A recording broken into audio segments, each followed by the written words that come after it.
We're gonna be making the train from Cry Fear this time. So we start Blender and delete the default cube, because we need some precise measurements for the train. The Cry Fear train is based off C6 train that was in use since the 1970s. I took the measurements of the train and made a floor, whereafter I created the walls to a precise measurement. To figure out where the doors and windows were, I assigned a picture of the train to the wall and aligned the UVs. I then made loop cuts into the doors and extruded them. Same goes for the windows. We needed some good reference imagery, so I looked up some videos and pictures of the train and looked through the videos to try and figure out what I needed to add. Starting with the door, we start to model each individual piece, first with the windows, inserting them and then deleting them. We then bevel the vertices to create that rounded look around the edges. For the rubber around the windows, I filled in the window holes, separated to its own object, and then added a wireframe modifier with boundary set to on, whereafter I added a subdivision surface to get it to look smoother. I also scaled it across the y-axis so that it would fit the door. Thereafter, we add the windows to the doors, which is just a simple glass shader. We will of course need to add more later on. For the rubber in between the closing doors, I extruded it inwards and then added a bevel to the middle and moved it inwards to add more depth. And then we beveled the rest to make it look more smooth.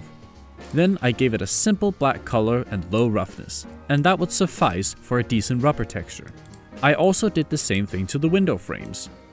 When I looked through the footage, I noticed that the brown plastic looked like it was kinda bending for the rubber, so I applied a solidify modifier to the door, inserted the frame of the door, and then scaled it inwards, then beveled it to give it a nicer appearance.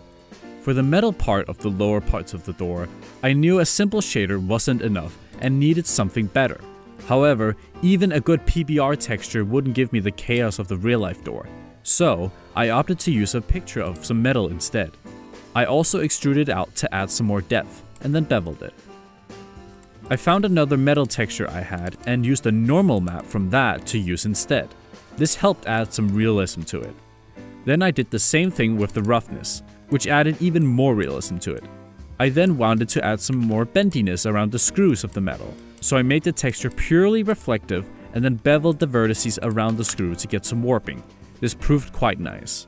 Finally, I added a brown color to the door and decreased the roughness so it wouldn't be shiny. Now it was a little bit simple, so I decided to add some scuffs and scratches by adding an overlay of some grime, which added a huge amount of realism. I also did the same thing to the windows. Next up, we had to do the wall beside the door, which was another yellow texture. I decided to use the same technique that I did for the door by adding a yellow color to it with some reflectivity, and of course, some grime. I also noticed in the reference that the wall appeared to bend light similar to that of metal, so I added a Musgrave texture to a bump node and then put that into the normal. That way, the light that bounces off the yellow wall would appear warped around certain areas. Next up was the electrical box thing above the door. It was relatively straightforward. I just added a cube on top of the door and then beveled the side of it along with the corners. I then gave it the same color as the wall, making sure to use the exact one, using hex code. Now add some more grime and dirt to the door. I added some graffiti and dirt to the bottom of the door, making sure to turn off shadow ray visibility so it wouldn't cast a shadow. I also noticed there was a button to open the door, so of course I had to add it, using a cylinder to which I scaled down the face and then extruded in and outwards. Don't forget to bevel a bit. For the material, I just added a simple metal texture, but decided to add a fingerprint to the button, as I knew a lot of people would press it. For some extra fun, I selected the inner part of the button and replaced it with an emission texture set to red, which added a little light around the button, which really gave it some life. Now we needed to add the seats to the train cart, which was a little bit more tricky as the wall that separates the door from the seats is actually connected to the seats. This was something I overlooked in my testing, and therefore I completely botched it. This is why remaking an entire project over again usually leads to a much better render than just winging it first try. After modeling the basic features of it, I eventually got myself stuck into a corner because my topology was poor. I had a hard time beveling the edges of the train cart, but I eventually got it to somewhat work. Next up were the seats, which were a little bit harder to make, as they were not super rigid.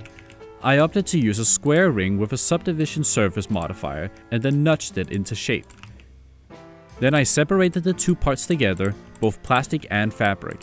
For the plastic, I yoinked the same texture I used for the door, and as for the fabric, I decided to use this one from textures.com, but not before Blender crashed. Never mind, it crashed. The fabric was the wrong color though, so I used a hue saturation node to hue shift the color more towards brown. I then pasted them throughout the area and flipped them accordingly to all the different doors. We needed to add more depth to the area, so I also added some metal beams to the corners and gave them a basic metal texture along with a bevel, which proved to be quite nice and simple. Next up were the windows, which were quite similar to the ones of the door that we just made. I inserted the frame and then beveled the corners of the window. Also, my mouse lost its battery around this time, so I had to plug it in. My bloody mouse died. It's so annoying. I copied the door frame, but realized that it wouldn't really fit, so I had to manually do it this time. I used a slightly different technique compared to the rubber one, where I took the inserted bit of the window and scaled them across the y-axis, which worked quite well. Although I had to do it twice, and it ended up being a real pain, so don't do what I did. Then I added a simple metal sheen, and that proved to be quite a nice solution. I also added the metal bar that goes through the window. For the glass, I decided I wanted to be a little less flat, so I added the same Musgrave texture and added to a bump node into the normal, although I turned down the effect much more than the walls. I also tilted the roof diagonally for the advertisements that were going to be put there. However, finding copyright-free adverts was a bit of a hassle, so I eventually just didn't leave any on there. We also added the metal that goes through the bottom, but left the middle part with a gap as we're going to add the dual seats this time. I just added the cubed and beveled them a lot. I then yoinked the yellow texture and slapped it across it. Very simple. For the walls of the windows, I didn't really have an exact texture, so I used a red plastic texture and then removed the color from it using a hue and saturation node. It looked pretty decent, so I decided not to work too much on it. I duplicated all of the seats by flipping them to the other side, which was very simple, just scaling them across the y-axis by -1. I also added some metal bits to the double seats, which unfortunately I forgot to add them to the other seats. So this is the only place where they exist. Whoopsies. While at it, I also added the double windows to the other side of the train cart. The seats also needed something to hold on to, so I gave them a railing, then I spinned the edges of the railing into the wall, moved the railing up and then beveled it to give it some more form. I added a simple metal texture and added some fingerprints on the railing to give it some more realism. And that was that. I also needed some windows for the end of the hallway, but unfortunately, I couldn't use the previous one that I had made, so I had to manually remake it, which in general is not a good idea. Next up, we need to add the railing that were on top of the chairs, which were quite simple, just a cylinder with a metal gloss. For the intersections between two cylinders, I added another cylinder and beveled it. Can't forget the imperfections. We then duplicate them across the hallway, and that really added a lot to the scene. Now, despite the chaotic nature of the train, it was still a little boring and clean, so therefore, I went into Copenhagen to try and find some stickers and artwork that I could place around.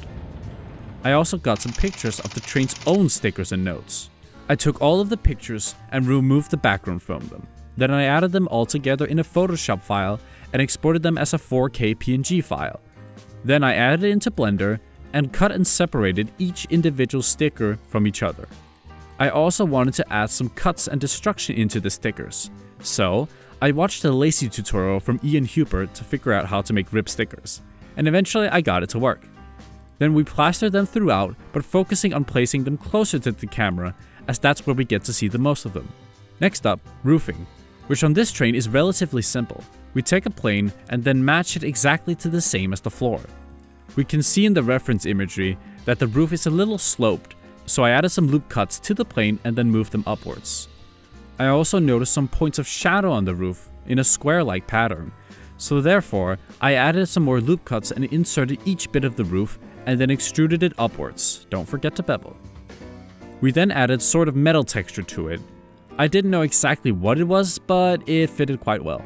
For the end of the hallway, we add a plane and add some loop cuts into it. We then insert the plane and separate it. We then do the exact same thing we did to the door, by working on the windows first. I copied the rubber from another door that would be easier to line up. Unfortunately, I didn't record me doing the texturing, but it was rather simple. I also forgot to record the floor, but it was a quite similar process to that of the images. I added a rubber texture to the floor and then extruded certain parts to make a pattern. I also wanted to make a floor with a little bit of wetness, so therefore we add a noise texture and mix it with the roughness of the texture set to subtract. We then mess around with the noise texture so that we get some puddles of reflectivity. I initially wanted to use displacements to the floor, but it ended up lagging super hard and used over a gigabyte of VRAM, so I left it out. We can't forget the pillars that are in the middle of the room. I added a simple pillar and then extruded the end and scaled it a lot. I then selected all of the faces and added an exit sign to it, and then I unwrapped it using the project from view unwrap, which was quite badly done, but I didn't really care as it wasn't really that noticeable. Then I duplicated it across the hallway. It's looking pretty good now. We need to add some more lighting effects, so we added a glare node along with a lens distortion node. They both add chromatic aberration and glare around the bright part of the image, but we have to keep it subtle. Then I'm gonna go into Lightroom and add some additional effects. The biggest thing we're gonna do is increase the noise reduction to get the image a little bit more soft, and also add some light grain to the image. I wanted to add a slight green hue to the image, as I felt it kinda needed it. I also wanted to clip the highlights a little faster, so I took the luminance channel and selected the brightest points, and then turned the brightness all the way up. And there we have it, an absolutely gorgeous piece of artwork. We can see how much of a difference the color grade makes. It turns obviously CG into something a little bit more believable. Oh, and since there's so much of the train that we didn't see, I decided to make a little animation for you.